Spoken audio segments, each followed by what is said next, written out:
Bonsoir à tous, vous avez sous les yeux, vous le voyez peut-être pas, mais c'est la Golf 8 en finition Airline et on va faire un peu le tour ensemble de cette Golf 8 de nuit, voir un petit peu les différentes possibilités que compose cette finition Airline.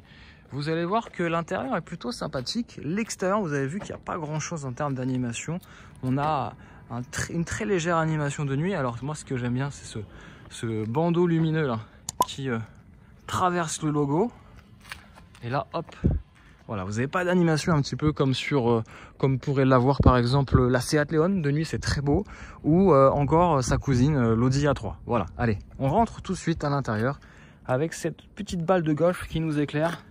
Alors c'est situé normalement hop ici, voilà vous l'avez ici la balle de golf, et nous on rentre tout de suite à l'intérieur pour faire le tour complet de cette Golf 8 en finition Airline.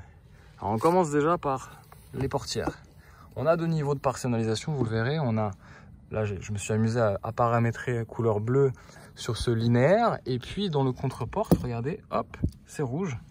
Vous le voyez peut-être pas, mais c'est rouge et ça crée un univers assez sympathique. Alors, on rentre à bord et on a une belle animation. Voilà, je vais régler le volant. Hop, hop. Voilà.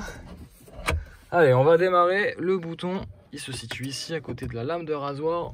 On va, hop, mettre un peu de lumière parce que c'est vrai que vous êtes beaucoup à me demander de nuit s'il est possible de mettre de la lumière. Voici les clés tout simplement de cette Golf 8. Je pense que vous la connaissez, même presque mieux que moi parfois. Donc là, ce que je vous disais, c'est que je me suis amusé à paramétrer, hop, ces belles lumières hein, composées de différentes teintes. On a quasiment, je crois, une trentaine de teintes à l'intérieur. C'est très beau, je trouve. Je trouve que ça fait son petit effet.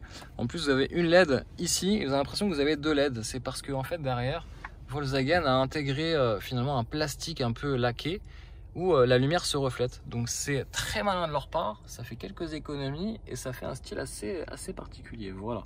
Là, vous le voyez. Et puis, c'est tout. Et puis ici, je vous le disais, hein, vous avez cette partie basse de l'habitacle. Ici, cette partie basse, ça va être rouge. Voilà, parce que je l'ai paramétré ainsi. Et sur la partie haute, ça va être bleu. Voilà. Et puis à l'arrière, c'est pas comme la Seat Leon. À l'arrière, vous avez aussi la possibilité d'avoir un éclairage aussi à double partie. Alors, je sais pas si vous le voyez. Voilà. Là, vous avez un éclairage qui permet justement Et voilà, vous avez à l'arrière, pas comme la Seat Leon, de l'éclairage personnalisable, toujours sur deux niveaux. Ça, c'est plutôt aussi sympathique. Puis à l'avant, ça permet d'avoir une ambiance assez soit chaleureuse ou assez froide. À vous de choisir, à vous de personnaliser. Donc on va faire une petite découverte ensemble de l'intérieur. Alors il faut savoir hein, que cet éclairage d'ambiance, il est paramétrable facilement. Il est aussi composé, intégré de série sur la finition Airline, et ça j'en suis quasiment sûr. Alors on peut personnaliser de différentes manières si vous voulez. Alors j'ai toujours pas trop compris à quoi servait cela. J'essaie de voir en même temps. Donc on a différents niveaux de personnalisation. Ah oui, c'est vraiment pour... Ok. Donc voilà. Donc vous avez plusieurs couleurs. Hein. Alors je vous ai dit 30 couleurs, mais c'est quasiment à l'infini. Hein. Les combinaisons, vous en avez plein partout. On peut se mettre du vert avec du rouge pour contraster un petit peu. Voilà. Alors il faut savoir que quand vous paramétrez l'éclairage d'ambiance, le compteur digital aussi, le e-cockpit je crois, ou le digital cockpit, pardon, je ne sais plus, ou le virtual cockpit, bon bref, vous m'avez compris, il s'éclaire aussi de la même couleur. Donc bon, ça c'est peut-être un inconvénient parce qu'on n'a pas forcément envie d'avoir du vert sur son compteur. Mais écoutez, voilà. Sachez aussi que ce compteur, il est aussi, je vais allumer un tout petit peu, paramétrable, personnalisable, pardon. Alors, c'est assez simple, c'est grâce à ce bouton-là, vous allez accéder aux différentes fonctions. Alors voilà, j'ai juste à glisser mon doigt. Alors ça, c'est bien et pas bien hein, de glisser son doigt comme ça sans appuyer, parce que des fois, quand on conduit par erreur, eh ben écoutez, on conduit, on peut afficher d'autres choses. Voilà, ici à droite, je peux tout paramétrer. Alors j'ai d'autres fonctions différentes que le menu de gauche. Je vais mettre la boussole. Alors je trouve que ça ne sert strictement à rien. Attendez, là, hop, je suis perdu parce que voilà. Voilà. Alors on a un petit, quand je fais ça, on a un petit retour, petite vibration. Bon. Écoutez. Voilà, hop, on va mettre la vitesse. J'ai le volant chauffant. Ça fait partie du pack hiver que comprend cette Golf 8. Et là, j'ai fait un peu n'importe quoi. Qu'est-ce que j'ai fait? Faudrait que je... Ah, voilà. Ah, si. Ok. Voilà, on peut tout voir. Alors, vous voyez les consommations, c'est pas les vraies consommations parce que j'ai fait tourner le moteur pendant que je faisais la présentation rapide extérieure. En vrai, les consommations, on est plus sur du 6-7 litres au 100 si vous avez le pied léger sur l'accélérateur. Bon, moi, je vais changer de couleur parce que franchement, c'est pas top. Voilà. Et puis, c'est à peu près tout. Après, je vais pas faire... Je peux faire aussi, effectivement... Allez, on va peut-être faire une petite démonstration. Là, l'affichage tête haute, ça, c'est pas mal. Ça, c'est pas mal de nuit. Ça, c'est cool. Mais maintenant, on commence à le savoir. Alors, le réglage, je le fais ici. Vous avez le cockpit éco-conseil. Bon, écoutez, voilà. Réinitialiser. Non, bah, ça, j'en veux pas. Éclairage intérieur. Ok. Clair, sombre. Ok, bon, bah, écoutez, ça, on a compris que c'était l'écran. C'est pas forcément explicite. Éclairage de route. Qu'est-ce qu'on a d'autre? Les freins. L'animation est plutôt sympa. L'écran est assez réactif, je trouve. Essuie-glace. On a un petit bruit qui va avec. Bon, écoutez, au moins, c'est sympa. Ah oui, j'ai oublié aussi de vous dire. Ça, c'est bon, c'est bien, c'est technologique. Ça permet de réduire les coûts parce que forcément, c'est une dalle de plastique. Et vous l'avez pas vu, mais en fait, ici, je peux régler le chauffage. Voilà. Ici aussi. Donc c'est sensitif, pareil pour le volume de son, mais il faut le voir en fait, parce que quand vous avez cette vue-là, à aucun moment vous savez que vous pouvez régler la température. Alors ce sont des raccourcis pratiques, certes, mais il faut le savoir.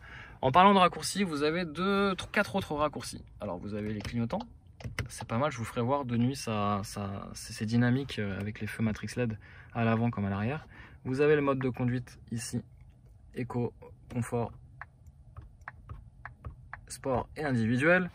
Vous avez les différents, ça c'est pratique aussi, c'est que quand vous roulez sur autoroute, il y a quelque chose de relativement chiant, c'est le Line Assist. Donc je conseille à chaque fois de le désactiver parce qu'il se remet à chaque fois dès que vous redémarrez. Et puis vous avez ce petit raccourci pour la clim, ça c'est pratique, hop.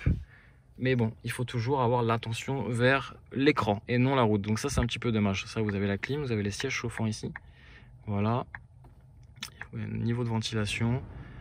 Vous avez d'autres systèmes à l'intérieur. Alors j'ai pas tout fait, je l'expérimente avec vous. Ok, Smart Clean. Ah ouais, ça c'est pas mal ça. Vous avez soit le fait d'avoir un pare-brise dégagé, refroidir les pieds, air frais. Voilà. Alors la navigation est pas super ergonomique, hein, je dois vous l'accorder. Qu'est-ce qu'on a? Ouais, 8,3 litres au 100, je vous garantis que c'est pas la réalité, mais on peut les atteindre facilement, hein, si vous mettez comme moi en conduite sport et dynamique, oui, vous les atteignez sans problème. On a un système audio embarqué Harman Kardon qui est vraiment top. On a un subwoofer dans le coffre donc qui prend un peu de place, mais vraiment c'est top, vraiment je vous le conseille. Et puis là après vous avez tous ces modules, ce menu là vous le connaissez hein, sur l'ID4, l'ID3. Je sais pas si on l'a, oh non, je sais pas si on l'a sur le Tiguan. Bon, voilà. Bon les amis, je pense que je vous ai tout raconté, tout dit. Si on a ici une autre lumière, on a les prises USB-C maintenant, c'est fini l'USB. Non, je trouve que, je sais pas ce que vous en pensez les amis, mais je trouve que cet intérieur est plutôt sympathique. Voilà. Ah si, je voulais vous montrer quand même ces très beaux sièges, mais ça vous le verrez dans l'essai complet. Alors, ce sont des sièges en velours, Alcantara, ce que vous voulez. Ils sont gris avec un passepoil blanc, c'est super beau. Siglés du logo R, ils sont à la fois super confortables, vraiment, c'est bluffant pour une Volkswagen. Et derrière, vous avez aussi un bon maintien parce que vous êtes sur une finition Airline qui se veut, entre guillemets, sportive. Voilà. Ce que j'aime bien aussi, c'est ça, c'est ces petits porte-gobelets avec une petite cinématique sympathique. Voilà, vous avez aussi un petit rangement dans la coudoir. Ça, vous le verrez pareil dans l'essai complet. Vous avez une boîte à gants. Ils ont mis un peu de feutrine, moquette plutôt. C'est de la moquette dans les contreportes. J'aime bien aussi ça. C'est de l'Alcantara, c'est très bon. Ça rehausse un peu les finitions. Donc voilà, je vous conseille clairement hein, cette finition Airline qui rehausse le ton hein, sur ce qu'on aurait pu voir des Golf 8. Bon, malheureusement, le faux carbone, ça dénote un petit peu dans cet habitat qu'ils auraient peut-être prendre une autre matière ou un autre plastique, peut-être un plastique piano black ou de l'alu bien travaillé. Bon, écoutez, c'est comme ça. Mais en tout cas, je trouve qu'elle présente plutôt pas mal. À vous de me dire, les amis, en commentaire, si d'autres concurrentes font mieux que cette Golf 8 en termes d'ambiance intérieure de nuit. Allez, on passe tout de suite à la conduite. Alors, j'oubliais, mais c'est vrai que franchement, ça présente plutôt pas mal. C'est beau quand même. Je sais pas ce que vous en pensez, les amis, mais franchement, il y a plein de petites tonalités de différentes couleurs. Et ici, je vous ai oublié de vous en parler, mais on peut vraiment configurer 4 zones d'éclairage avec 4 intensités différentes. Voilà, vous le savez. Maintenant, hop, pas de surprise. Ah si, je viens de comprendre. En fait, là, je suis en train de paramétrer la couleur du plancher. Voilà, ok. Ici, c'est ça. Et si je fais ça, ah ok, je viens de comprendre, les amis, c'est bon, je vous fais un petit cours.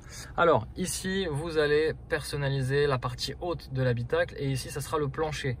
Ok, mais alors si je fais ça, ouais, ok. Et ici, pas du tout. Là, je vais personnaliser juste les linéaires, ici. Voilà, bon. C'est pas super fan. Je suis pas super fan hein, de l'ergonomie, pardon. Et puis voilà, vous regardez ce petit compteur digital numérique. Bon, écoutez, à vous de me dire si ça vous plaît ou pas cet éclairage à bord de cette Golf 8. Bon voilà, la découverte de nuit de cette Golf 8 finition Airline se termine. J'espère que vous avez apprécié bien sûr cette petite découverte. Alors attention, oui, je vais le rappeler, mais je pense que maintenant vous commencez à être habitué. Ceci n'est pas un essai d'une Golf 8. Je n'essaie jamais les voitures la nuit. Ça, c'est pas possible, ça n'existe pas. C'est juste pour vous présenter les efforts qu'ont fait les ingénieurs et designers en termes d'éclairage intérieur. Et je trouve que ça méritait de faire un petit focus dessus. Voilà les amis. En attendant, bien sûr, le pouce, la force pour la chaîne, pour toutes ces vidéos, parce qu'on se donne vraiment du mal pour vous, pour faire le montage, les tournages, les préparations, l'organisation.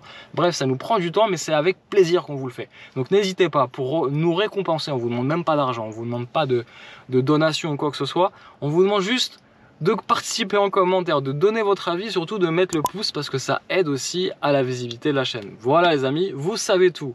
Moi je vous dis à très vite pour de nombreuses aventures de jour comme de nuit sur la chaîne Vaucars Passion. Ciao ciao.